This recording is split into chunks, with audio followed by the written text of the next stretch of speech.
ஒரு பக்கம் ஆளுங்கட்சியாக இருக்கக்கூடியவங்க எல்லாமே ஒரு இளம் அமைச்சர்கள் புதுசாக இன்னைக்கு தான் சட்டப்பேரவையே பார்த்துருக்கக்கூடியவங்க. இன்னும் எதிர்பக்கத்தில் இருக்கக்கூடிய எதிர்க்கட்சிகள் ஒரு பழுத்த அரசியல் பின்பலம் கொண்டவர்கள், அரசியலில் நீண்ட நாட்கள் இருந்தவர்கள் தான் இன்னைக்கு அந்த பக்கம் எதிர்த்தரப்பில் எம்எல்ஏக்களும் இப்போ முன்னாள் அமைச்சர்களாக இருக்கக்கூடியவங்க தான் இருக்காங்க. இது எப்படி இந்த சபை எப்படி இருக்கு? யாருடைய எந்த அழுத்தத்துக்கும் நாங்கள் ஒருபோதும் பணிய மாட்டோம்.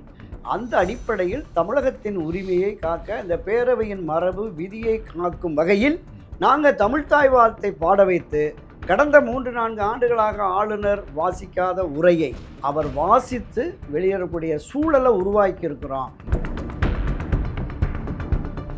67 அண்ணா கொண்டு வந்த புரட்சி, ஆட்சி மாற்ற புரட்சி, 77 புரட்சி தலைவர் எம்ஜிஆர் கொண்டு வந்த அந்த ஆட்சி மாற்ற புரட்சி, இதனுடைய நீட்சியாகத்தான் இந்த இது போகும் அப்படின்னு. அப்போ திராவிட இயக்கத்தின் நீட்சியாக தமிழக வெற்றி கழகமும் பயணிக்கிறதோ அப்படிங்கிற மாதிரியான ஒரு தோற்றம் இந்த பேரவையினுடைய இந்த நடவடிக்கைகள். அடுத்த நாள் அந்த விவாத களங்களில் நடந்ததெல்லாம் நம்ம பார்த்தோம். ஒருபோதும் மாநில சுயாட்சி கொள்கையை நாங்கள் கைவிட மாட்டோம் அப்படின்லாம் கூட தவிக தரப்பிலிருந்து அமைச்சர் ஆதவ அர்ஜுனா சொன்னார். இல்லை, அமைச்சரவை என்பது கூட்டு பொறுப்பு. அதில் அந்த 35 முதலமைச்சர் உட்பட 35 அமைச்சர்களும் எந்த துறை தொடர்பான எந்த விஷயங்களுக்கும் அவங்களுக்கு தெரிந்த விஷயத்தை பதிவு பண்ணலாம். அதுதான் மரபு, அதுதான் விதி. முதலமைச்சர் இருக்கையில் அமர்ந்திருக்கிற பொழுதே இந்த ஒரு 5-6 அமைச்சர்கள் தொடர்ந்து எழுந்து எதிர்க்கட்சிகளுக்கு பதில் சொன்ன அந்த விஷயத்தை பார்த்தோம். அப்போ இந்த முதலமைச்சரை பொறுத்தளவில் விஷயங்களை உள்வாங்குகிறார், ரொம்ப கவனமாக கேட்குறார். நீங்கள் அந்த சௌமியா அன்புமணி முடிஞ்சு போகிற போது பார்த்த உடனே ரொம்ப நல்லா பேசுனீங்க, நிறைய தரவுகளோட இந்த காவிரி இஷ்யூலாம் சொன்னீங்க அப்படின்னு அவங்கள பாராட்டியிருக்காங்க. அப்போ அப்சர்வ் பண்ணுறாரு. பொதுவெளிகளில் என்னென்னா, இனி எதிர்காலம் என்பது தவேகாவுக்கு தான் அப்படிங்கிற ஒரு பார்வை வந்துருச்சு அப்படின்னு பார்க்குறேன். இனி எடப்பாடி பழனிசாமியால் அதிமுகவை வழிநடத்த முடியாது, இந்த கட்சியை வெற்றி பாதைக்கு அழைத்து செல்ல முடியாது, அவருக்கு அதற்கான தனித்திறனோ தகுதியோ இல்லை என்பதை 100% உறுதிப்படுத்தி கொண்டு தான் இவங்கெல்லாம் வெளியில் போகிறாங்க. அப்போ இனி திமுக அதிமுக என்கிற இந்த கழகங்களுக்கு, திராவிட கட்சிகளுக்கு ஒரு எதிர்காலம் இல்லை அப்படிங்கிற முடிவுக்கு இந்த கட்சிகள் வந்துட்டாங்கன்னு தெரியும். ஏன்னா அந்த வேதனையை, வருத்தத்தை, தங்களுடைய கோபத்தை நேரம் பார்த்து செஞ்சுட்டாங்க, நேரம் பார்த்து அதை பயன்படுத்திட்டாங்க.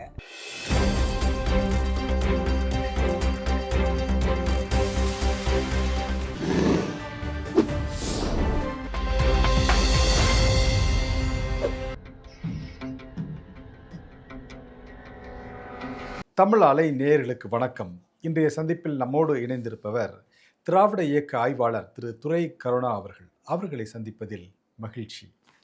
வணக்கம் அண்ணா. வணக்கம் சகோதரா, நலமா இருக்கீங்களா? அண்ணா, அண்ணா நலமா? நலம், மகிழ்ச்சி. சொல்லுங்க. இந்த பத்திரிகை துறையில் நீங்கள் ஒரு 40 ஆண்டு கால அனுபவத்தோடு இருக்கீங்க. கிட்டத்தட்ட ஒரு 30-35 ஆண்டு காலமாக இந்த சட்டப்பேரவையை பதிவு செய்யக்கூடிய ஒரு பத்திரிகையாளராக நீங்கள் செயல்பட்டு இருக்கீங்க. புரட்சித் தலைவர் எம்ஜிஆர் காலத்தை தொட்டு கலைஞர் கருணாநிதி, செல்வி ஜெயலலிதா அவர்கள், மு.க. ஸ்டாலின் அவர்கள், இப்போது திரு ஜோசப் விஜய் அவர்களுடைய கவர்மெண்ட்டை கவர் பண்ணக்கூடிய ஒரு பத்திரிகையாளராக இந்த புது கவர்மெண்ட்டு, புது சபாநாயகர், புது எம்எல்ஏக்கள் இவங்களுடைய செயல்பாடுகள்லாம் எப்படி இருக்குது சட்டசபையில்? பத்திரிகை துறையில் 50 ஆண்டுகளை கடந்துட்டேன். சட்டப்பேரவை 1980ஆம் ஆண்டு முதல் கிட்டத்தட்ட 45-46 ஆண்டுகளாக தமிழக சட்டப்பேரவை நடவடிக்கைகளை தொடர்ந்து கண்காணித்து வருகிறேன். குறிப்பாக கடந்த ஒரு 36-38 ஆண்டுகளாக அகில இந்திய வானொலியிலும் சென்னை தொலைக்காட்சியிலும் தமிழக சட்டப்பேரவையில் இன்று என்கிற தலைப்பில் சட்டப்பேரவை நடவடிக்கை குறித்த விமர்சன கருத்துக்களை எழுதி வருகிறேன். நேற்று வரை அது நேற்று கூட இன்னும் 25 ஆண்டுகளும் தொடர வேண்டும். ஆமாம், இறைவன் அனுமதிக்கப்படும் கால வரையில் நம்ம அந்த பணியை தொடர்ந்து செய்வோம். புரட்சித் தலைவர் எம்ஜிஆர் காலத்தில் தான் முதலாக சட்டப்பேரவைக்கு வருகிறேன். அதை தொடர்ந்து கலைஞர் கருணாநிதி அவர்கள், அம்மா செல்வி ஜெயலலிதா, அதை தொடர்ந்து ஜானகி அம்மா ஒரு 20-28 நாள் இருந்தாங்க. அண்ணன் ஓபிஎஸ் அவர்கள் ஒரு 4-5 மாதங்கள் இருந்தார். அதை தொடர்ந்து எடப்பாடி பழனிசாமி என்று தொடர்ந்து முதலமைச்சர்களை பார்த்திருக்கிறேன். சட்டப்பேரவை நடவடிக்கைகளையும் தொடர்ந்து நான் கண்காணித்து வருகிறேன். இப்போ நான் பார்த்த திராவிட கட்சிகளின் அந்த ஆட்சிகளை தான் மாறி மாறி பார்த்துட்டு வந்தேன். புதிதாக தமிழக வெற்றி கழகம் 2026 ஒரு ஆட்சிக்கு வந்த உடனே முதல் பேரவை அதான் என்னுடைய கேள்வியும் அதுதான். ஒரு பக்கம் ஆளுங்கட்சியாக இருக்கக்கூடியவங்க எல்லாமே ஒரு இளம் அமைச்சர்கள், புதுசா இன்னைக்கு தான் சட்டப்பேரவையே பார்த்துருக்கக்கூடியவங்க. இன்னும் எதிர்பக்கத்தில் இருக்கக்கூடிய எதிர்க்கட்சிகள் வந்து ஒரு பழுத்த அரசியல் பின்புலம் கொண்டவர்கள், அரசியல்ல நீண்ட நாட்கள் இருந்தவர்கள் தான் இன்னைக்கு அந்த பக்கம் எதிர்த்தரப்புல எம்எல்ஏக்களும், இப்ப முன்னாள் அமைச்சர்களாக இருக்கக்கூடியவங்க தான் இருக்காங்க. இது எப்படி இந்த சபை எப்படி இருக்கு? அதுதான் இப்போ நீங்கள் சொன்ன மாதிரி திராவிட முன்னேற்ற கழகம் ஆட்சியில் இருந்தால் அண்ணா திராவிட முன்னேற்ற கழகம் எதிர்க்கட்சி வரிசையில் இருக்கும். அண்ணா திராவிட முன்னேற்ற கழகம் ஆட்சியில் இருந்தால் திராவிட முன்னேற்ற கழகம் நம்ம ஒரு குறிப்பிட்ட ஒரு 100 ஒரு ஆமா 50 பேர் இருக்காங்கன்னா, அதுல 40 பேராவது முன்னாள் எம்எல்ஏக்கள், முன்னாள் அமைச்சர்களா நிச்சயமா இருந்திருப்பாங்க நிச்சயமா எதிர்த்து நிச்சயமாக தரப்புல. இருப்பாங்க. ஆனா இந்த முறை வந்து முழுமையா ஒரு சிலர் தவிர, அதாவது ஒரு 2, 3 பேரை தவிர மத்த எல்லாமே தாவேகா கட்சியில் இருக்கக்கூடிய எம்எல்ஏக்கள் எல்லாருமே சட்டசபையை முதல் முறையாக பார்க்கக்கூடிய எல்லாமே புதியவர்கள் நீங்கள் சொன்ன மாதிரி. அமைச்சர்கள் உட்பட. ஆமாம் ஆமாம். இப்போ அந்த 2 பேரும் எதிரெதிராக ஆட்சி கட்சியாக திமுக, எதிர்க்கட்சியாக அதிமுக, ஆட்சி கட்சியாக அதிமுக, எதிர்க்கட்சியாக திமுக என்கிற நிலை தான் கடந்த 50, 60 ஆண்டுகளாக இருந்துச்சு. இன்றைக்கு முற்றிலும் புதிதாக ஒரு புதிய சக்தி வெற்றி பெற்ற ஆட்சி அதிகாரத்திற்கு வருகிறது, புதிய கட்சி பொறுப்பேற்றிருக்கிறது. திமுக, அதிமுக 2மே ஒரே வரிசையில் எதிரணியில் போகக்கூடிய ஒரு சூழல் இருந்திருக்கு. நீங்கள் குறிப்பிட்டது மாதிரி திரு செங்கோட்டையன் தவிர்த்த மற்ற அமைச்சர்கள் எல்லாமே முதலமைச்சர் உட்பட எல்லோருமே புதியவர்கள். அதே மாதிரி 1-2 பேர் மற்ற கட்சிகளிலிருந்து வந்து வெற்றி பெற்ற 1-2 பேர் பேரவை அனுபவம் மிக்கவர்கள் இருப்பாங்க. மற்ற 100க்கும் மேற்பட்டவர்கள் 95% மேற்பட்டவர்கள் வந்து புதியவர்கள் தான் இருக்கிறாங்க. அந்த புதியவர்கள் சபை எப்படி இருக்கிறது அப்படின்னு தான் நம்ம போய் பார்த்தோம். முதலாவதாக கடந்த 13ஆம் தேதி அந்த ஒரே ஒரு நிகழ்வு, அது வந்து நம்பிக்கை தீர்மானம். அது முதல் கூட்டத்தொடர்ல அது சுமூகமாக முடிஞ்சிருச்சு.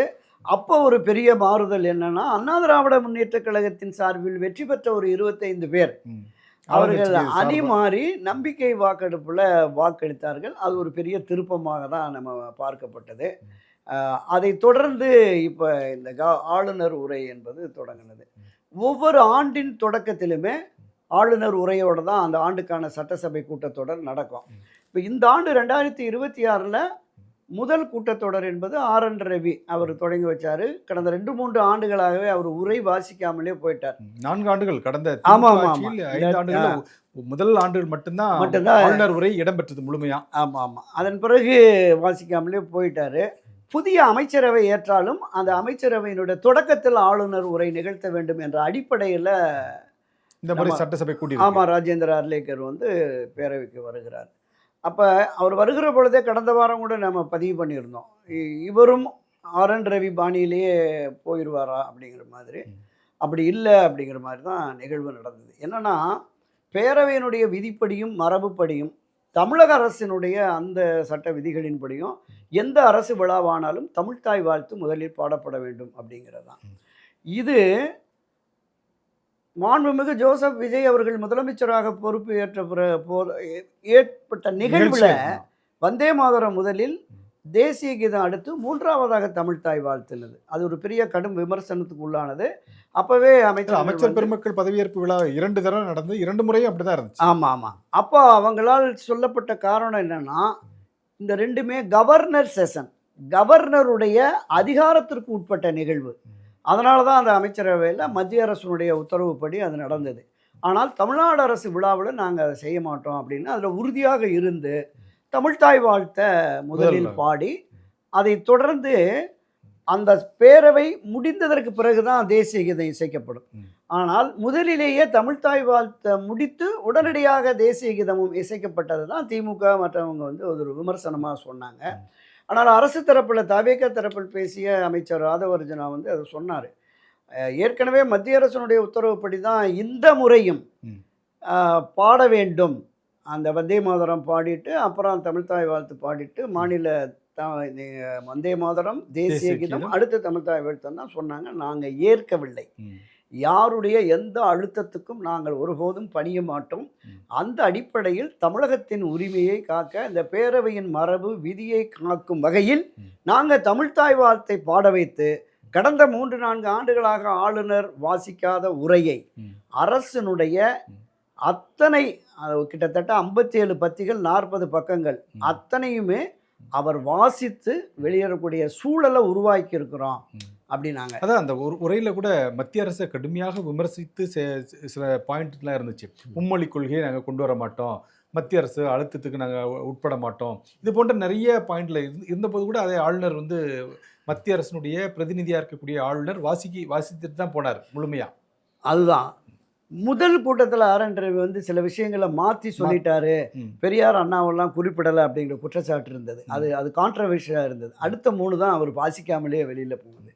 அப்ப அது மாதிரி மாநில அரசை இவர்கள் ஒன்றிய அரசுன்னு தான் இன்னும் விமர்சிக்கிறாங்க. திராவிட மாடல் எந்த மாதிரியான அணுகுமுறையை கடைப்பிடித்ததோ மத்திய அரசுக்கு எதிராக, அதனுடைய நீட்சியாக தான் நான் பார்த்தேன். அந்த பட்ஜெட்டினுடைய உரைகளையுமே அப்படிதான் நம்ம பார்த்தோம். என்னன்னா, இந்த நிதி கிடைக்கலன்னா உச்சநீதிமன்றம் வரைக்கும் சென்று சட்ட போராட்டம் நடத்தி நாங்கள் நிதியை பெறுவோம் அப்படிங்கிற மாதிரி. நீங்கள் குறிப்பிட்ட மாதிரி மும்மொழிக் கொள்கையை ஒருபோதும் ஏற்க மாட்டோம். தேசிய கல்விக் கொள்கையை ஒருபோதும் ஏற்க மாட்டோம். இருமொழிக் கொள்கை தான். அண்ணாவினுடைய அந்த சொற்களை 2, 3 முறை கோட் பண்ணியே அண்ணாவினுடைய கருத்துக்களை சொல்லி அண்ணாவின் வழியில் தான் இந்த அரசு செயல்படும் அப்படின்லாம் தபிக தரப்பில் சொன்னாங்க. அது ஒரு புதிய அதிகமுறையாக இருந்தது. அமைச்சர்கள் 1, 2 பேர் எம்எல்ஏக்கள் பேசுகிற பொழுது கூட 67 அண்ணா கொண்டு வந்த புரட்சி, ஆட்சி மாற்ற புரட்சி, 77 புரட்சி தலைவர் எம்ஜிஆர் கொண்டு வந்த அந்த ஆட்சி மாற்ற புரட்சி, இதனுடைய நீட்சியாகத்தான் இந்த இது போகும் அப்படின்னு. அப்போ திராவிட இயக்கத்தின் நீட்சியாக தமிழக வெற்றி கழகமும் பயணிக்கிறதோ அப்படிங்கிற மாதிரியான ஒரு தோற்றம் இந்த பேரவையினுடைய இந்த நடவடிக்கைகள்.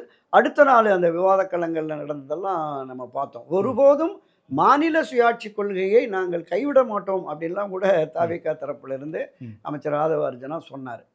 அப்போ இந்த நிலைப்பாடு என்பது புதியவர்கள் தான். ஆனாலும் ஓரளவுக்கு அனுபவம் பெற்றவர்களை எதிர்கொள்ளக்கூடிய அளவிற்கு ஓரளவுக்கு பயிற்சி அவர்களுக்கு கிடைத்து விட்டதோ அப்படிங்கிற மாதிரி தான் நேற்றைய நிகழ்வுகளை நம்ம பார்த்தோம். ஆமா, நேற்று சட்டசபை நிகழ்வுகள் பார்க்கும்போது கொஞ்சம், அதாவது இந்த பக்கம் ஒரு எக்ஸ்பீரியன்ஸ்டு எம்எல்ஏஸ் இருந்தாங்க. அதாவது இவங்கெல்லாம் ஈஸியாக மடக்கிடலாம், ஆப்போசிட்டில் இருக்கக்கூடிய ஆளுங்கட்சியை வந்து ஈஸியாக மடக்கிடலாம் அப்படிங்கிற எண்ணத்தில் தான் அவங்க இருந்திருப்பாங்க. அந்த மாதிரி கேள்விகள் வைக்கப்படும் போது கூட திரு ராஜ்மோகன் அவர்கள், அமைச்சர் ராஜ்மோகன் அவர்கள் எளிதாக அதை கையாண்டு தங்களுடைய பதிலடிகளை திமுகவுக்கு கொடுத்ததை தொலைக்காட்சியெல்லாம் பார்க்க முடியும். ஆமாம், அதுதான் நான் நேரடியாக சபையிலே இருந்ததுனால நான் பார்த்தேன். எதிர்க்கட்சி தரப்பிலிருந்து திராவிட முன்னேற்ற கழகத்தில் இருந்து நம்ம சிவசங்கர் பேசுகிற பொழுதும் சரி, திமுக தரப்பில் இன்னொரு சகோதரர் பேசுகிறதும் சரி, நம்ம மனிதநேய மக்கள் கட்சி நம்ம இவர் ஜவாஹிருல்லா பேசுகிற போதும் சரி, அமைச்சர்கள் தரப்பிலிருந்து திரு ஆதவ் அர்ஜுனா, நீங்கள் சொன்ன திரு ராஜ்மோகன் அவர்கள், நிர்மல்குமார் அவர்கள், இன்னும் வன்னியரசு, அவங்க எல்லாமே குறுக்கிட்டு உரிய விளக்கங்களையும் பதில்களையும் சொன்னாங்க. திரு ராஜ்மோகன் அவர்கள் வந்து அந்த சிங்கப்பெண் விஷயமா பேசுகிற போது பல தரவுகளை கொடுத்தார்.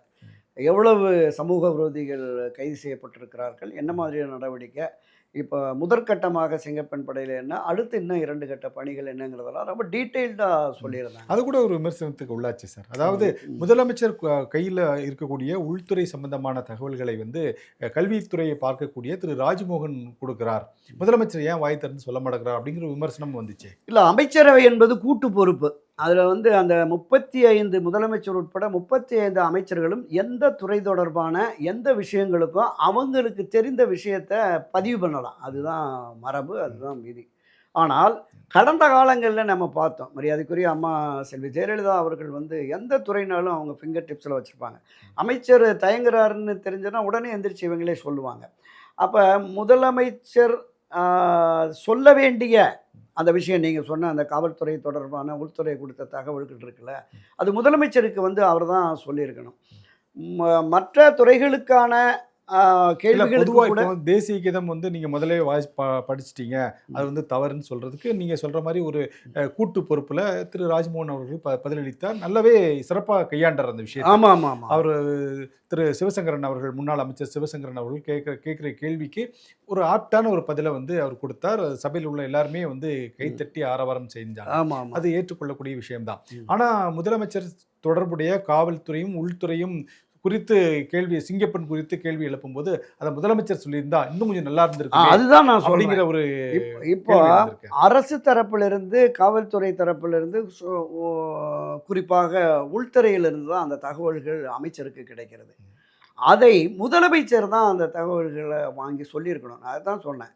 மற்ற அமைச்சர்கள் தயங்கினாலும் முதலமைச்சர் பொறுப்பில் இருப்பவர்கள் எந்த துறைக்குமான பதில்களையும் சொல்வார்கள். ஆனால் நேற்றைய தினம் முதலமைச்சர் இருக்கையில் அமர்ந்திருக்கிற பொழுதே இந்த ஒரு 5, 6 அமைச்சர்கள் தொடர்ந்து எழுந்து எதிர்க்கட்சிகளுக்கு பதில் சொன்ன அந்த விஷயத்தை பார்த்தோம்.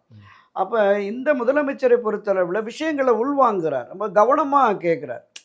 நீங்கள் அந்த சௌமியா அன்புமணி முடிஞ்சு போகிற போது பார்த்த உடனே ரொம்ப நல்லா பேசுனீங்க, நிறைய தரவுகளோட இந்த காவிரி இஷ்யூலாம் சொன்னீங்க அப்படின்னு அவங்கள பாராட்டியிருக்காங்க. அப்போ அப்சர்வ் பண்ணுறார், அதை ரியாக்ட் உடனே பண்ணுற நம்மளை அவையில் இருக்கிற பொழுதே எதிர்க்கட்சி தரப்பிலிருந்து வர கணைகளை தடுத்து உரிய பதில்களும் விளக்கங்களும் கொடுக்க வேண்டிய கடமையும் பொறுப்பும் மாண்புமிகு முதலமைச்சர் திரு ஜோசப் விஜய் அவர்களுக்கு தான் இருக்கு. இன்னொரு சந்தேகமும் உங்ககிட்ட கேட்குறேன் சார். ஏன்னா நீங்கள் வந்து ஒரு நீண்ட நெடிய காலம் சட்டப்பேரவையை வந்து நீங்கள் கவனித்து வருவதனால இந்த கேள்வியை நான் உங்ககிட்ட கேட்குறேன். அதாவது முதலமைச்சர் கண்டிப்பாக இதுக்கு பதில் கொடுத்தா ஆகணுமா, மற்ற துறை அமைச்சர்கள் கொடுக்கக்கூடாதா, அப்படி ஒரு கேள்வி இருக்கு. இல்லை நான் இப்போ தொடக்கத்தில் அதான் சொன்னேன். 35 அமைச்சர்கள் இருக்காங்கல்ல, இது கூட்டு பொறுப்பு. 51 துறைகள் இருக்கு. இந்த 51 துறைகளில் யாராவது எதிர்த்தரப்பிலிருந்து கேள்வி கேட்டால் அதற்கு தங்களுக்கு தெரிந்த விஷயங்களை எந்த அமைச்சரும் சொல்லலாம். இலாக்கா இப்போ பொதுப்பணி, கல்வி, அவங்க சாப்பிட போயிருப்பாங்க, டிஃபன் சாப்பிட போயிருப்பாங்க. அப்போ உடனே எதிர்க்கட்சியிலேருந்து பேசுகிற போது அடுத்தடுத்த நிலையில் அமைச்சர்கள், குறிப்பாக அவை முன்னவர் என்கிற நிலைப்பாட்டில் இருக்கிறவங்க, அவர்களும் இல்லை என்றால் முதலமைச்சர், இப்படி அது ஒரு அமைச்சரவை என்பது கூட்டு பொறுப்பு. முதலமைச்சர் தான் சொல்ல வேண்டும் அப்படிங்கிற மாதிரி மரபோ விதியோ சட்டம் எதுவும் இல்லை. எனவே தான் இப்போ அது சரியானது அப்படிங்கிற பார்வையை நான் சொல்கிறேன். இவர்கள் பேசியது, ஆதவர்ஜனா சொன்னதோ, ராஜ்மோகன், அமைச்சர் ராஜ்மோகன், மன்னியரசு பேசியதோ அது சரியான பார்வை தான். என்னன்னா மக்கள் எதிர்பார்ப்புறாங்க. இப்போ திராவிட முன்னேற்ற கழகத்தின் சார்பாக எல்லாருடைய எதிர்பார்ப்பும் சிஎம் என்ன பதில் சொல்ல போறாரு, எப்படி பேசுறாரு அப்படின்னு ஒரு பார்க்கணுங்கிற ஒரு ஆர்வமும் ஒரு உந்துதலும் இருக்கு. நிச்சயமாக. ஏன்னா என்னை பொறுத்தளவில் இந்த கூட்டத்தொடர் என்பது செவ்வாய்க்கிழமையோட முடியுது. இதை அடுத்து பட்ஜெட் கூட்டத்தொடர் வரும். பிரிவா எல்லா துறை வாரியா விவாதம். ஆமாம், ஜூலை மாதத்தில் அநேகமாக 2வது வாரத்தில் பட்ஜெட் வரும். அப்போ பட்ஜெட் தாக்கல் செய்து பட்ஜெட் மீதான பொது விவாதம் ஒரு 4-5 நாள் நடந்து அந்த பொது விவாதத்திற்கு நிதி அமைச்சர் தான் பதில் சொல்லணும். அப்போ நிதியமைச்சர் பதில் சொன்னதுக்கு பிறகு 2-3 நாட்கள் இடைவெளியில் தான் நீங்கள் சொன்ன மானிய கோரிக்கை விவாதங்கள் ஒவ்வொரு அமைச்சர்களுக்கு துறை வாரியாக அங்கே கொள்கை விளக்கு குறிப்பை தாக்கல் பண்ணி அந்த நிதி ஒதுக்கீடுக்காக வர்ற பொழுது விவாதங்கள் வரும். அப்போ எல்லா துறைகளுக்கான அமைச்சர்களும் பதிலளிக்கக்கூடிய வாய்ப்பு இருக்குது. இப்போ இன்றைக்கு வருகிற செவ்வாய்க்கிழமை இந்த 3 நாட்கள் நடந்ததில்ல, ஆளுநர் உரைக்கு நன்றி தெரிவிக்கும் தீர்மானத்தின் மீதான விவாதங்களுக்கு மாண்புமிகு முதலமைச்சர் தான் பதிலுரை வழங்கணும். அவர் பதிலுரை வழங்குவாரா அல்லது அவை முன்னவரோ மற்றவர்களோ வழங்க போகிறாரான்னு தெரியல. ஆனால் மரபுப்படி காலங்களாக திமுகவுடைய எம்எல்ஏக்களும் எதிர்க்கட்சி தலைவராக கூடிய திரு உதயநிதி ஸ்டாலின் அவர்களும் முதல் சபைக்கு ஆளுநர் உரைக்கு சபைக்கு வர்றதுக்கு முன்னாடி ஒரு பேட்ச் குத்திட்டு வந்துட்டு எல்லாம் சொன்னாங்க. முதல்ல விஜய் அவர்களே வாயை திறந்து பேசுங்க, அந்த பேனர்ல எழுதியிருந்தாங்க வாயை திறங்க சிஎம் தான். அந்த பேனர் பேட்சோட இதே அப்படிதான், வாயை திறங்க சிஎம். இல்லை, மாண்புமிகு முதலமைச்சருடைய அணுகுமுறையே வித்தியாசமாக தான் இருக்குது. எந்த ஒரு பிரச்சனைக்கும் இப்போ டெல்லி போகும்போது பிரதமரை சந்தித்தது, அது தொடர்பாக டெல்லியிலையும் என்ன சந்தித்தோம் என்னன்னு சொல்லலை. அது செய்தி குறிப்புகளாக அறிக்கைகளாக தான் வந்துட்டு இருக்கு. நேற்றைக்கு இந்த பேனர் இவங்க திமுகவுடைய எதிர்வினை ஆற்றுகிற பொழுது மக்கள் பிரச்சனைகளுக்காக நீங்கள் வாயை திறந்து சொல்லணும் அப்படின்னு சொல்கிற பொழுது தவேக தரப்புலேருந்து என்ன சொன்னாங்கன்னா, அவங்க எப்போது என்ன எப்படி பேச வேண்டும் என்பதை அறிந்தவர் தான். இவருக்கு பேச்சு முக்கியம் இல்ல, செயல் தான் அப்படின்னா பேச மாட்டாங்க சொன்னீங்க. அங்க பேசினா நீங்க ஒரு மாசம் புலம்பிட்டே இருக்கீங்க அப்படின்னு கூட சொல்றாங்க. அப்படி சொல்லி வாயில வந்துற போது அப்படிலாம் சொல்றாரு பெரிய. ஆமா, அது நேற்றைக்கு அது கூட ஒரு பெரிய அளவுல பேசுபொருளாகி ஒரு பரபரப்பு சபையில சலசலப்பு கூட ஏற்பட்டுச்சு. தவேகா அமைச்சர் நம்ம ஆதவர்ஜனா பேசுகிற போது ஒரு 10 நிமிஷம் அவங்க முதலமைச்சர் குளத்தூரில் பேசி என்னாச்சு தெரியுமா அப்படின்னு உடனே அதை ஏன் எடுக்கிறேன்னு சொல்லிட்டு ஒரு பெரிய 5 நிமிடம் பேசினதற்கே குளத்தூரில் என்ன ஆச்சு அப்படிங்கிற மாதிரி எல்லாம் ஒரு மாதிரி பேசி அந்த வழக்கமான சலசலப்பு நேற்றைய தினம் பார்க்க முடிஞ்சது.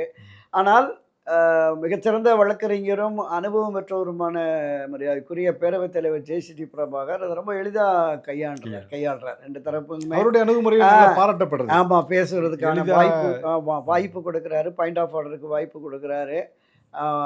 ஒரு அவையை அமைதியாக ஜனநாயக ரீதியில் நடத்த வேண்டும் என்கிற பார்வை அது இருக்கையிலே சபாநாயகர் தான் ரொம்ப சேலஞ்சான ஒரு பொறுப்புன்னு நினைக்கிறேன். ஏன்னா ஆமா ஒரு பக்கம் அனுபவமானவங்க, இந்த பக்கம் அனுபவமே இல்லாதவங்க. இல்ல இது ரெண்டு பத்தியும் ஒரே நேர்கோட்டில் கொண்டு வந்து டீல் பண்றதுக்கு வந்து உண்மைதான் சபாநாயகருக்கு ஒரு உண்மைதான். பெரிய என்ன பொறுப்பு தான். கேட்டா ஒரு 2 நாள் பயிற்சினாங்க. இன்னும் ஒரு வார காலமாவது அவங்களுக்கு பயிற்சி கொடுக்கணும். ஏன்னா நேற்றைக்கு நான் பார்த்தேன். தனி தீர்மானம், முதலமைச்சருடைய தீர்மானம், அரசனுடைய தீர்மானம் வருகிற பொழுது, குரல் வாக்கு எடுக்கிற பொழுது, ஏற்போர் ஆம் என்கன்னு பேரவைத் தலைவர் சொன்ன உடனே ஆம்ங்கிற சத்தம் ஆளுங்கட்சியிலிருந்து வரணும். ம். ஒண்ணுமே வரல. அவரு அதிர்ச்சி. 1, 2 பேர் ஆம் ஆம் அப்படின்னாங்க. எதிர்க்கட்சி வரிசையில் இருந்தவங்க ஆம் சொல்லுங்கப்பா அப்படின்னு சொல்லி அப்படின்னு சொல்லக்கூடிய அளவுக்கு இருந்தது. அங்கே போதுமான பயிற்சி இல்லை. ஒரு அமைச்சர் கூட அது போக போக கத்துக்குவாங்க. அதுதான் சொல்கிறேன். இன்னும் அந்த பயிற்சியை அவங்களுக்கு முறையாக கொடுக்கணும். நீங்கள் முதலமைச்சரை பாராட்டி ஒரு கவர்னர் ஒரு வார்த்தை வர்ற பொழுது எல்லாம் டேபிள் தட்டுற போது ஒரு அமைச்சர் கையை தட்டினார். பக்கத்தில் இருந்த ஒரு பெண் அமைச்சர் ஏங்க மேஜையை தட்டுங்க, கை தட்டாதீங்கன்னு சொல்லி கொடுத்தாங்க. ஆக இந்த பயிற்சிகள் எல்லாமே அவங்களுக்கு நிச்சயமாக இருக்கும். இன்றைக்கு வந்திருக்கிற தாவேக்காவுடைய சட்டமன்ற உறுப்பினர்களும் அமைச்சர்களும் 1 மணி நேரத்துக்கு முன்னதாகவே போய் உள்ள நூலகத்துக்குள்ளே போய் கடந்த காலங்களில் என்ன நடந்திருக்கு, எப்படி சபை நடந்திருக்கு அப்படின்னு பார்க்கணும். குறைந்தபட்சம் டெய்லி பேப்பர் படிக்கணும். ஒரு ஆங்கில பேப்பர், ஒரு தமிழ் பேப்பராவது படித்து தங்களை தயார்படுத்திக்கணும். அப்போ தான் ஒரு பிரச்சனையை எதிர்கொள்ள முடியும்.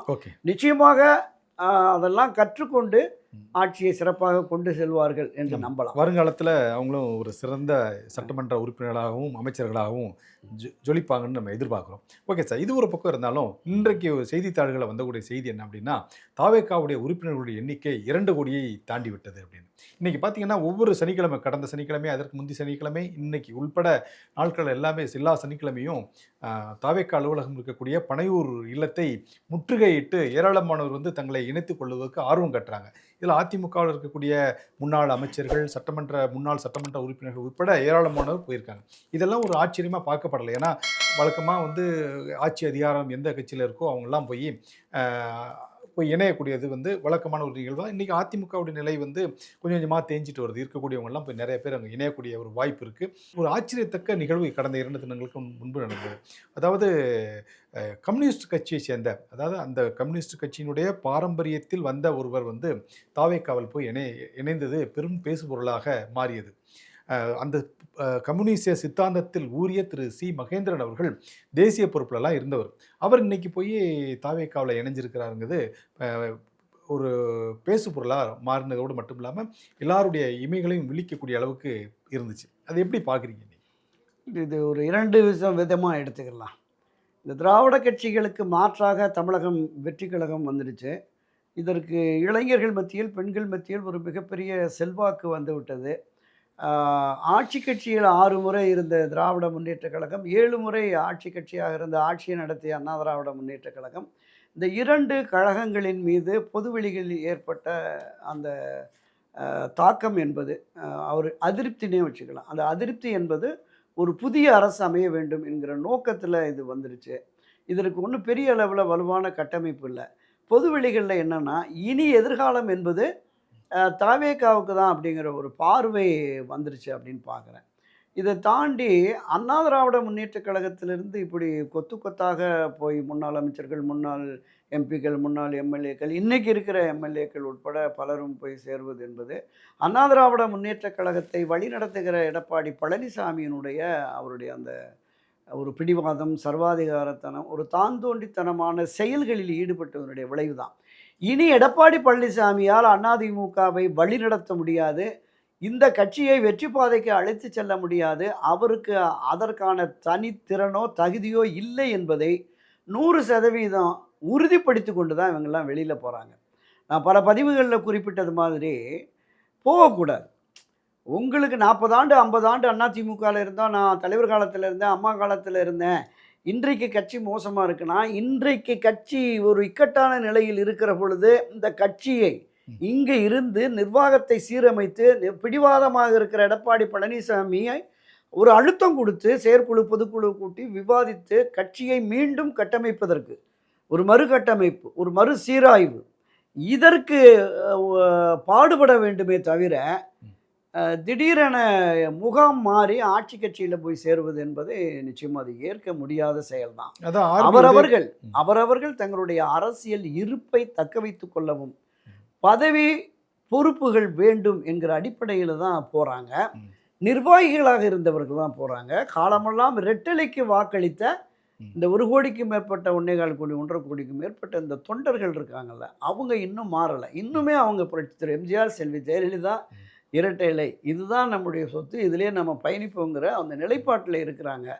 காலம் எடப்பாடி பழனிசாமி தன்னுடைய தவறை உணர்ந்து எல்லோரும் விரும்புகிற மாதிரி செயற்குழு பொதுக்குழுவை கூட்டி கட்சியை ஒரு பெரிய ஒரு குழு ஒன்று நல்ல ஒரு வழிகாட்டு ஆலோசனை குழுவை நியமித்து கட்சியை சீரமைத்து கொண்டு சென்றால் இதுக்கு வெற்றிக்கு போகலாம். ஆனால் அதற்கான முயற்சியை எடுக்கிறாரான்னு கூட நமக்கு தெரியலை. இப்போ இன்னொன்று, இந்த உறுப்பினர்கள் சொன்னீங்க. அண்ணா திராவிட முன்னேற்ற கழகத்தில் எடப்பாடி பழனிசாமி வந்து 2,26,00,000 பேர் எங்கள் இதில் உறுப்பினர்ட்டாங்க. கடந்த பொதுக்குழு முடிஞ்ச உடனே திராவிட முன்னேற்ற கழகம் 2 கோடிக்கும் அதிகமான உறுப்பினர்கள் எங்கள் கட்சியில் சேர்ந்துட்டாங்க அப்படின்னு சொல்லிட்டாரு. அப்படின்னா அந்த உறுப்பினர்கள் போட்ட அந்த உறுப்பினர்களே வாக்கு போடலன்னு அர்த்தம். அப்படிதான். இப்போ தாவேக்காவும் 2 கோடியை கடந்துட்டோம் அப்படின்னு சொல்கிறாங்க. நீங்கள் மொத்த தமிழ்நாட்டினுடைய ஜனத்தொகை 8.25 கோடி தான் இருக்குது. வாக்காளர்கள் எடுத்துக்கிட்டிங்கன்னா ஒரு 6 கோடி வாக்காளர்கள் தான் இருக்கிறாங்க. 5.86. ஆமாம். இப்போ இந்த மூன்று பெரிய கட்சிகளுமே 3 கட்சிகளுமே தலா 2 கோடினே வச்சுக்குவோம். இதுவே 6 கோடி ஆயிடுச்சு. இப்போ இதை தாண்டி ஏராளமான அரசியல் கட்சிகள் இங்கே இருக்கு. சிறு சிறு கட்சிகள், காங்கிரஸ் கட்சி, மதிமுக, சிபிஐ, சிபிஎம், விசிகா, இப்போ இவங்க இவங்க எல்லாம் சேர்ந்து அவங்களும் ஒரு 2 கோடின்னா அப்போ 8 கோடி பேர் உறுப்பினர்கள்னா இந்த குழந்தைங்கள்லாம் சேர்த்து தான் நமக்கு ஜனத்தொகை 8 கோடி. அதனால் இது நம்ம நம்ப முடியல. இப்போ திரு அண்ணாமலை அவர்கள் ஒரு இயக்கம் தொடங்கி 18-20 லட்சம் பேர் அதில் சேர்ந்துட்டாங்கன்னாங்க. அவரும் இன்னொரு 6 மாதத்தில் 1 கோடியை கடந்துருவார். எல்லோருக்கும் கோடிக்கணக்கான உறுப்பினர்களை வச்சுருக்காங்க. அவங்க அரசியல் இயக்கத்தை நடத்துவதற்கான எல்லா வழிமுறைகளையும் சொல்கிறாங்க. அந்த அடிப்படையில் தான் இதையும் நம்ம பார்க்கலாம். Okay sir, okay sir. நீங்கள் குறிப்பிடும்போது ஒரு விஷயத்த சொன்னீங்க. பல ஆண்டு காலமாக நீங்கள் அதிமுகவில் இருக்கிறீங்க. திடீர்னு இப்போ போய் வந்து ஒரு கட்சியில் சேர்ந்தீங்கன்னா நீங்கள் அந்த கட்சியில் இருக்கும்போது அனுபவித்த பதவிகள் எல்லாம் இதே தான் வந்து முன்னாள் அமைச்சராக இருந்த திரு ஆர்பி உதயகுமார் அவர் தான். உங்களுக்கு என்னடா கேடு வந்துச்சு, நீங்கள் வந்து கட்சியில் வந்து எல்லாம் அனுபவிச்சிங்க, இன்றைக்கி போய் நீங்கள் வேற ஒரு கட்சியில் போய் சேர்றதுக்கு உங்களுக்கு என்ன வந்துச்சு? சரி, நீங்கள் போய் சேருங்க, ஒன்றும் பிரச்சனை இல்லை. நீங்கள் சம்பாதிச்ச கட்சிக்கு வரதுக்கு மட்டும் நீங்கள் எவ்வளோ சம்பாதிச்சிங்களோ அதுக்கப்புறம் இப்போ எவ்வளோ சம்பாதிச்சிங்களோ அதை கட்சிக்கு எழுதி கொடுத்துட்டு நீங்கள் போங்கடா அப்படிங்கிற மாதிரி ஒரு பேட்டி ஒன்று பதிவு ஒன்று போட்டிருந்தாரு. அதை எப்படி பார்க்குறீங்க? இல்லை, இப்போ ஆர்பி உதயகுமாரை பொறுத்தளவில் அவர் இந்த மாதிரியான விஷயங்கள்லாம் ரொம்ப வெளிப்படையாகவே பேசுவார். அவர் பேசியதில் ஆதங்கத்தின் வெளிப்பாடு இருக்கிறது, கோபத்தினுடைய வெளிப்பாடு இருக்கிறது. நான் சொன்னது தான், கட்சியில் பதவி பொறுப்புகளில் இருந்தீங்க, ஆட்சி அதிகாரத்தில் இருந்தீங்க, சம்பாதிச்சீங்க. இப்போ அந்த கட்சிக்கு ஒரு சோதனை வருகிற பொழுது போவது என்பதை நிச்சயமாக அது ஏற்க முடியாது. அரசியலுக்கு வருவது என்பது இப்போல்லாம் நான் அடிக்கடி சொல்லுவேன், அரசியல் என்பது இப்போதைக்கு ஒரு வர்த்தக சூதாட்டக்களமாக மாறிடுச்சு. பணம் சம்பாதிக்கத்தான் அரசியல் என்கிற மாதிரியான ஒரு நிலைப்பாட்டில் கொண்டு வந்து நிறுத்திட்டாங்க. பணம் கொடுத்து இடம் பெறுவது, சீட்டு வாங்குவது, பணம் செலவு பண்ணி வெற்றி பெறுங்கிறது, அதை கொஞ்சம் தாவேக்கா உடைச்சிருக்குன்னு பார்த்தோம். பணத்தால் இனிமேல் வெற்றி பெற முடியாது அப்படிங்கிற மாதிரி. அதனால் சம்பாதித்த சொத்துக்களை எழுதி கொடுத்துட்டு கட்சிக்கு அப்புறமா நீங்கள் எங்கே வேணாலும் போடாங்கிறது ஆர்பி உதயகுமாரனுடைய தனிப்பட்ட கருத்து. அது அவர் வகையில் அவரை பொறுத்தளவில் அது நியாயமான கருத்தாக தான் நான் பார்க்குறேன். ஆனால் அது ஒரு ஒப்புதல் வாக்குமூலம் மாதிரிலாம் இருக்குது. அரசியலுக்கு வந்து சம்பாதிக்க தான் வராங்கங்கிற மாதிரி. அது ஆமாம். அது வெளிப்படையாகவே அது வந்து ஒன்றும் பெரிய ரகசியம் இல்லை, எல்லோருக்குமே அது தெரியும். ஏன்னா வெளிப்படையாகவே ஒவ்வொரு அரசியல் கட்சியும் எத்தனை கோடி செலவு பண்ணுமேன்னு தான் நேர்காணலே கேட்குறாங்க. அண்ணா திராவிட முன்னேற்ற கழகத்தில் கூட நீங்கள் 10 சி 20 சி யாருக்கோ அவங்களுக்கு தான் சீட்டு கொடுத்தாங்கன்னு வெளியில் வந்து பேட்டியில் சொல்கிறாங்க. சீட்டு கேட்கும்போது எங்களுக்கு 20 கோடி ரூபா செலவு கேட்கணும், நாங்கள் செலவு பண்ணிட்டோம் அப்படிங்கிற மாதிரி எல்லாம் வெளிப்பே கேசி வீரமணி எல்லாம் சொன்னார், கோடிக்கணக்கில் செலவு பண்ணி நாங்கள் வந்திருக்கோம் அப்படின்னு சொல்லிட்டு. எனவே இது ஒன்றும் வெளிப்படைத்தன்மையாக ஆயிடுச்சு. அதுதான் அவர் ஆர்பி உதயகுமார். அப்போ அவர் உட்பட எல்லோருமே சம்பாதித்திருக்கிறார்கள். அப்போ முகாமுக்கு போகிற போது, வேறு மாற்று முகாமுக்கு போகிற போது சம்பாதித்ததை இந்த கட்சியால் சம்பாதிச்சிங்க, கட்சிக்கு கொடுத்துட்டு போகிறாங்கிறது அது ஒரு கோபத்தின் வெளிப்பாடு தான். ஆமாம், அது அரசியலில் இது மாதிரியான விமர்சனங்கள் பரவலாக எல்லா பக்கமுமே இருக்கும்.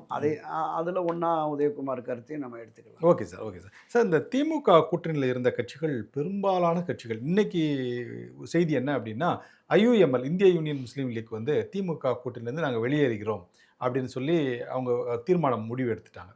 இப்போ கிட்டத்தட்ட மதிமுகவும் தாவேக்காவுக்கு போகிற மாதிரி ஒரு மைண்ட் செட்லாம் இருக்காங்க. ஏன்னா கடந்த 2-3 நாட்களாக தொடர்ந்து மதிமுக தரப்பிலிருந்து முதலமைச்சரையும் அமைச்சர்களையும் சந்திக்கக்கூடிய நிகழ்வுகள்லாம் நடந்துட்டு இருக்கு. இப்போ தேமுதிக மட்டும்தான் திமுகவில் இருக்கக்கூடிய ஒரு கூட்டணி அப்படின்னு. ஏற்கனவே எலெக்ஷனுக்கு முன்னாடி எல்லாம் சொன்னாங்க, இது கொள்கை கூட்டணி, ஒருபோதும் நாங்கள் வந்து எங்கள் கொள்கையிலேருந்து நாங்கள் மாற மாட்டோம் அப்படின்னாங்க. அதாவது திமுகவோட நீண்ட காலமாக இருந்த கட்சி வந்து இந்திய யூனியன் முஸ்லீம் லீக் கட்சி. இன்னைக்கு அவங்களே இந்த கொள்கையை தூக்கி தூர போட்டுட்டு நாங்கள் வந்து திமுக கூட்டணிலேருந்து வெளியில் வரோம் அப்படிங்கிற ஒரு சூழ்நிலை இருக்கு. இதெல்லாம் எப்படி பார்க்குறது சார்? இல்லை, நீங்கள் குறிப்பிட்ட மாதிரி திராவிட முன்னேற்ற கழகம் தேர்தலுக்கு முன்னதாக கூட்டணி கட்சிகளோட பேச்சுவார்த்தை நடத்துகிற போது இந்த இடப்பங்கீடில் மிக நெருக்கடியை கொடுத்து மன வருத்தத்தை, மன வேதனையை, புழுக்கத்தை கொடுத்துட்டாங்க. ஏன்டா இங்கே இருக்கிறோங்கிற மாதிரி மனநிலை எல்லா கட்சிக்கும் இருந்தது. காங்கிரஸ் கட்சி, கம்யூனிஸ்ட் கட்சிகள், விசிக, மதிமுக, இஎம்எல், மனிதநேய மக்கள் கட்சி, அதில் இருந்த இடம் வாங்கிய ஒரு 10-12 கட்சிகள், இடம் கிடைக்காமல் ஆதரவுன்னு வந்த ஒரு 10 கட்சிகள், 23 அரசியல் கட்சிகள் அந்த கூட்டணியில் இருந்தது. அதில் தேர்தல் முடிந்ததற்கு பிறகு விவாதம், விமர்சனங்கள் திமுக மேலே இருந்தது. முழுமையாக ரிசல்ட் வந்து தாவேக ஆட்சி அமைப்பதற்கு முன்னதாகவே கூட இடதுசாரிகள் விமர்சனம், விசிக, மதிமுக எல்லாமே ஒரு விமர்சனத்துக்கு வந்தாங்க. திருமாவளவன் கூட பகிரங்கமாக சொன்னார், நான் இந்த தேர்தலில் சரியா வேலை செய்யல. ஆமாம் அப்படின்னு. அப்போ அந்த வேதனை, மன வருத்தம் என்பது குறிப்பாக அவங்களுக்கெல்லாம் 4 சீட்டு 5 சீட்டுன்னு கொடுத்துட்டு புதிதாக வந்த தேமுதிகவுக்கு 10 இடங்கள் ஒரு ராஜ்யசபான்னு கொடுத்தது அவங்கள ரொம்பவே காயப்படுத்திடுச்சு. அப்போ திமுகவுக்கு பாடம் புகட்டணும் அப்படிங்கிற எண்ணம் அப்போவே வந்துருச்சு. அதனால் இந்த தேர்தலில் ஒரு இணக்கமான நிலையே அரசியல் கட்சிகளில் திராவிட முன்னேற்ற கழகத்தோட கூட்டணியில் பயணித்தவர்களும் இல்லை. அதனால் அவங்களுக்குள்ளேயே வாக்கு பரிமாற்றம் கூட சரியாக இல்லை. திமுக வெற்றிக்காக பலரும் பாடுபடலை, கூட்டணி கட்சிகளின் வெற்றிக்காக பலரும் பாடுபடலை. அது ஒரு பெரிய சரிவு, பின்னடைவை ஏற்படுத்தியிருக்குன்னு பார்க்குறோம். அப்போ இனி திமுக, அதிமுக என்கிற இந்த கழகங்களுக்கு, திராவிட கட்சிகளுக்கு ஒரு எதிர்காலம் இல்லை அப்படிங்கிற முடிவுக்கு இந்த கட்சிகள் வந்துட்டாங்கன்னு தெரியும். ஏன்னா இப்போ இடதுசாரிகள் என்ன சொன்னாங்க, யுஎம்எல் உட்பட, நாங்கள் ஒரு ஜனநாயக ரீதியில் மக்களால் தேர்ந்தெடுக்கப்பட்ட ஒரு மதசார்பற்ற அரசுக்கு ஆதரவளிக்கிறோம், ஆனாலும் திராவிட முன்னேற்ற கழக கூட்டணியில் தான் நாங்கள் பயணிக்கிறோம் அப்படின்னாங்க. ஆனால் காலப்போக்கில் ஒவ்வொருத்தராக வெளியில் வந்து நீங்கள் குறிப்பிட்டது மாதிரி பல ஆண்டுகளாக இருந்த இந்திய யூனியன் முஸ்லீம் லீக்கே, காங்கிரஸ், கம்யூனிஸ்டுகளுக்கு அடுத்து இப்போ ஐஎம்எல்லும் வந்து அப்துல் சமது, அப்துல் லத்து, கைதமில் லத்து காலத்தில் இருந்து அந்த உறவை முறித்து கொண்டு வெளியில் வந்துட்டாங்க. அப்படிங்கிற பொழுது மதிமுகவும் வெளியில் வர்றதுக்கான கூடுதல் வாய்ப்பு இருக்கிறது.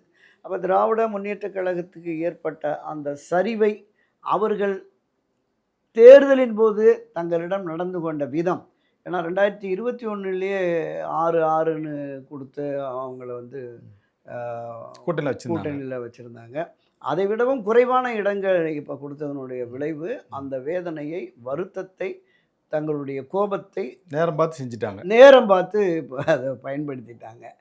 அதனால் இனி எதிர்வரும் 2029 காலகட்டங்களில் எப்படி எந்தெந்த அரசியல் கட்சி யாரோடு கூட்டணி அமைக்கப் போகிறது, அடுத்த நிலை தாவேக்காவை நோக்கி பலருமே, நீங்கள் திமுகலேருந்து வர்றாங்க, மதிமுக, காங்கிரஸ்லேருந்து நிறையமே போகிறாங்க, அதிகமாக அண்ணா திராவிட முன்னேற்ற கழகத்திலிருந்து போகிறது தான் நம்ம பார்க்குறோம்.